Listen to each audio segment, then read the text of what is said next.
अरे वाह, अभी जिंदा है। आई थोड़ी यार, ये देखिए जी, सांस ले रही है जी अभी।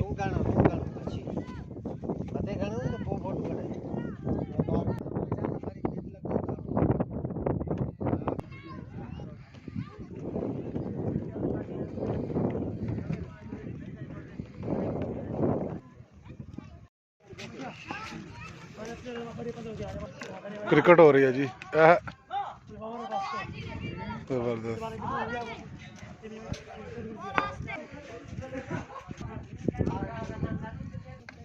पकड़ी हुई मछली आज इसको लेके आ रहे हैं।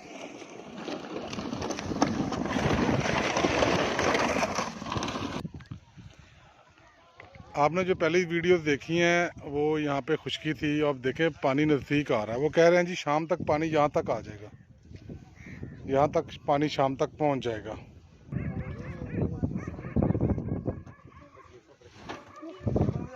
देखें जी, तकरीबन घंटा भी नहीं लगा टाइम का और पानी यहाँ तक पहुँच गया है। ये पहुँच गया यहाँ तक। वो कह रहे हैं जी इतने मज़ीद आगे जाना है पानी ने और ये पानी पहुँच जाएगा वहाँ तक। वाह, ज़बरदस्त।